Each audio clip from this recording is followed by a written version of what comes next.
تلخیص class first year قیام پاکستان کا اصل مقصد مسلمانوں کے مذہب اور ان کے قومی وجود کا تحفظ تھا۔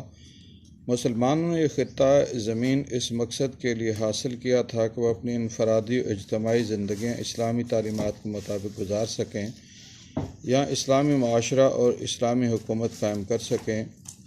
مسلمان اپنا معاشی مسئلہ بہتر طور پر حل کر سکیں، وہ اپنی تہذیب کی حفاظت کر سکیں، ان کا اپنا نظام تعلیم ہو، ان کی اپنی زبان ہو اور پاکستان اتحاد عالم اسلام کی بنیاد بن سکے۔ جیسا قائد اعظم نے فرمایا تھا کہ ہم نے پاکستان اس لیے قائم کیا کہ اسے اسلام کی تجربہ گاہ بنا سکیں، اور یہ کہ پاکستان اتحاد عالم اسلام کی کنجی ہے۔ مقاصد تشکیل پاکستان۔ قیام پاکستان کا مقصد مسلمانوں کے قومی وجود کا تحفظ تھا تاکہ وہ اسلام کے مطابق معاشرہ بنائیں، حکومت قائم کریں، اتحاد عالم اسلام کو اساس فراہم کریں، اسلام کی تجربہ گاہ لیں۔ دراصل دنیا ایک دار عمل ہے جہاں انسان کا ایک ایک لمحہ قدرت کے زیر نظر ہے، اور وہ دیکھتی رہتی ہے کہ انسان نے کیا سیکھا اور کیا فراموش کیا۔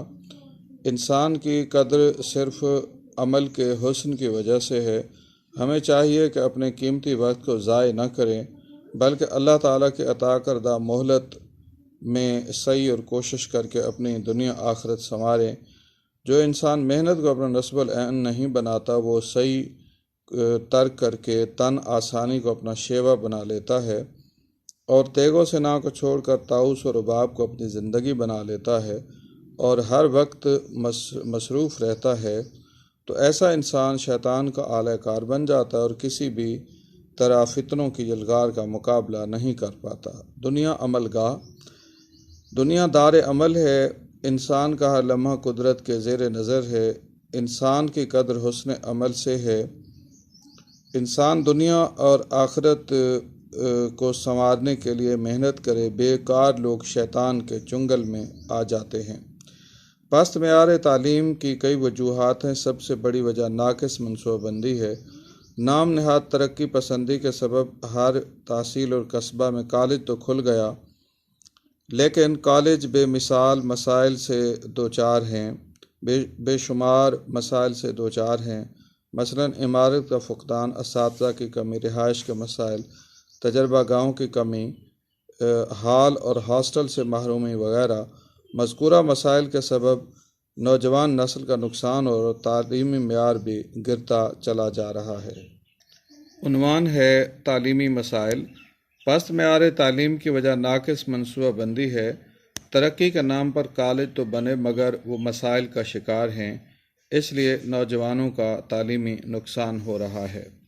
قومی ترقی مجموعہ ہے شخصی عزت، شخصی ایمانداری، شخصی ہمدردی کا۔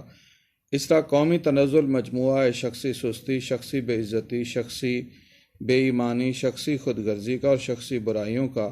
ناتہذیبی و بد چلنی جو اخلاقی و تمدنی یا باہمی معاشرت کی بدیوں میں شمار ہوتی ہے، در حقیقت وہ خود اس شخص کی آوارہ زندگی کا نتیجہ ہے۔ اگر ہم چاہیں کہ بیرونی کوشش سے ان برائیوں کو جڑ سے اکھاڑ ڈالیں تو یہ ناممکن ہے۔